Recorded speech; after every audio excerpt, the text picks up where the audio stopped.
The man that had the statesman named as the man with the Nostradamus touch, Mr. Mukul Deva. I believe that within each one of us, there is a leader, a lion, a huge sea of uncapped potential.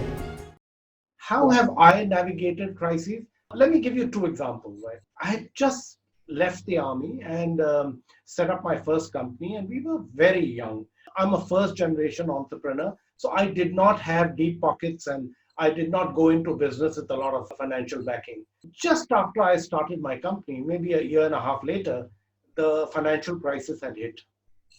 And things went from beautiful to hell literally overnight. My business was decimated to the point that I literally did not know where the next meal would be coming from, right? And I had a staff of about 300 people by then, about 250, 300 people.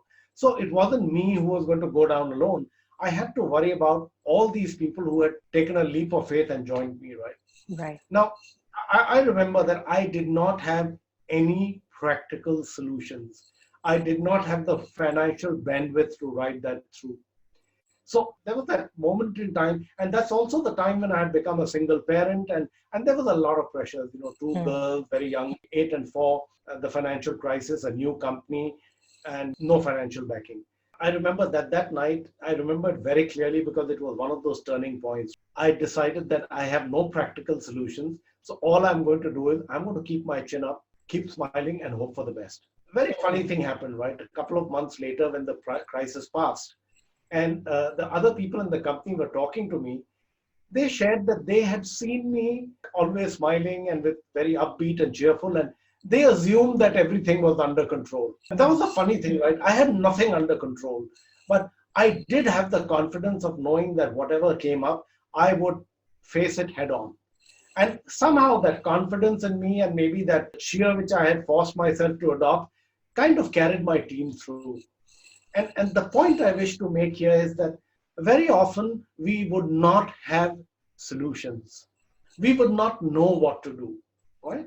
And to extrapolate this further, right? What happens in any combat situation? I spent a long time in combat, especially in counterterrorism, and we are always flying blind. Yes. We do not have enough information to take decisions. Sometimes we have just about 10% of the picture with us, but we need to take a decision.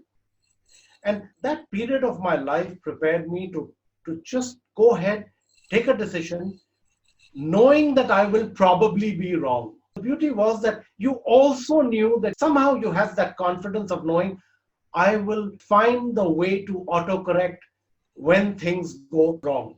So we would take a decision, move forward with the complete knowledge that there is a strong chance the decision would be wrong. And when things start going wrong, we will have to recalibrate. But that confidence is what kept me going. I see. So you had pretty good combat experience. And what happens to people, especially if you look at Singapore, all of us grew up in pretty sheltered environment and we may not have been thrown into uncomfortable situations.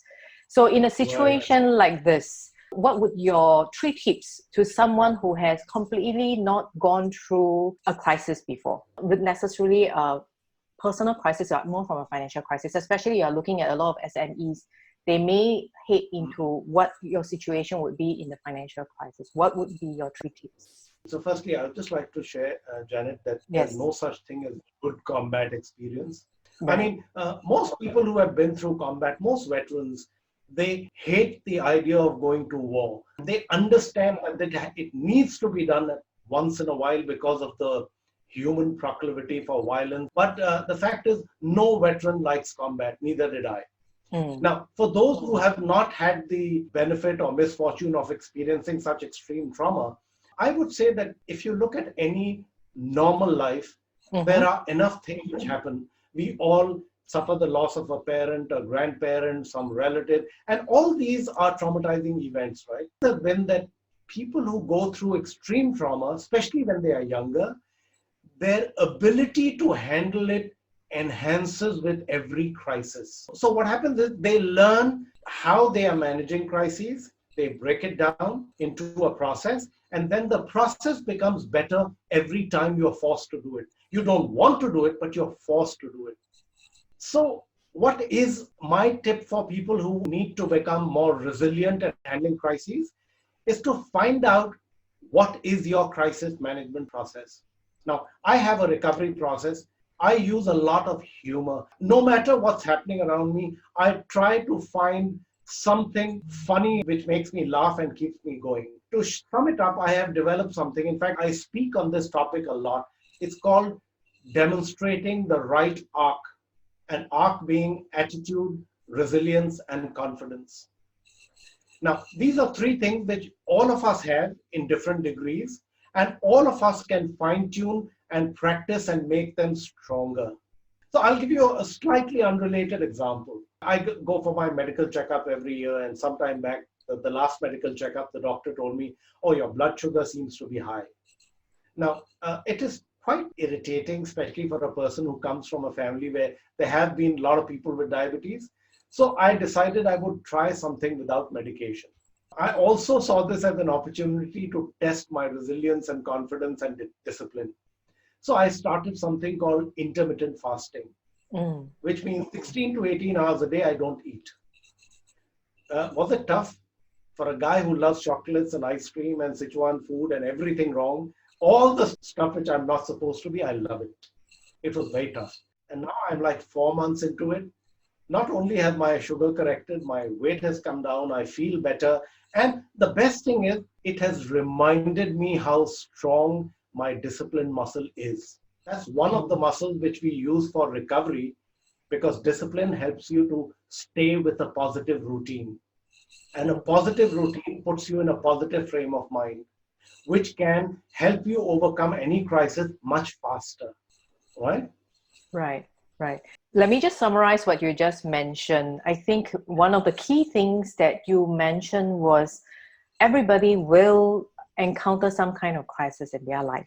So one of the key things that you need to look at is reflect upon your crisis management process. And everybody might be different. So in your case, it was humor, and discipline plays a big role in the latest example that you mentioned. Therefore, would you say staying calm is crucial in order for you to reflect your kind of crisis management process? Should this process be done before or after? So let me share an example with you. So there's a gentleman I was coaching, and one day when I met him, he was looking very shattered. And I found out that he has just discovered that his mother had stage 4 cancer. He was completely shaken up. And, only child, mother living in a different city. So his entire life was going to be turned around. So when I asked him, I said, hey, you sure you want to do coaching now? He said, yeah, I don't want to be alone. And I want you to talk to me about how do I manage my emotions at this point in time. I asked him to identify what are the things he does when he feels sad and down. And he identified 4 or 5 things: stress eating, lying down in front of the TV without watching it. And, he identified 5, 6 actions, which were his stress actions. Then I asked him, what are the actions you take when you're happy? And he immediately identified 2 or 3. Running was one of them, I remember. Reading was another one. He said, and why are you asking me to do this? I said, look, I know this will not solve your problem, because with every passing day, your mother's condition is going to get worse. But would you like to try staying with the happy actions? And he did. He said, look, what harm can it do? So for the next 3-4 months, he was helping his mother in a final journey. He stayed with his happy actions. Now, he shared with me every time we spoke. He said, Mukul, I know the situation is spiraling out of my control, but I am feeling more in balance and in control of my emotions and myself. And that helped him to stay calm, confident, and deal with the situation in a more logical manner. I wonder if That helps. Yes, that's really, really helpful. I think when someone hears that, happy actions, it's definitely cool. There are some people who mention maybe deep breathing, but it may not necessarily resonate well with everyone. But doing happy actions, I think that's really, really great. Sorry, Jared, you said deep breathing? Yes. Well, breathing definitely helps. Breathing definitely. Yeah, it's just that for my line of work, sometimes when I encounter clients, you talk about deep breathing and all those, but besides deep breathing, actually you need to be quite calm in order to really take the deep breaths to help you. So it's actually a chicken and egg issue. So giving the tip about thinking about the happy actions when you're really stressed, something that I think is quite usable and practical for people to think about. I think so too, because your mind associates those actions with happiness and calm. It's like how our thoughts drive our emotions, our actions can also drive, so it works both ways.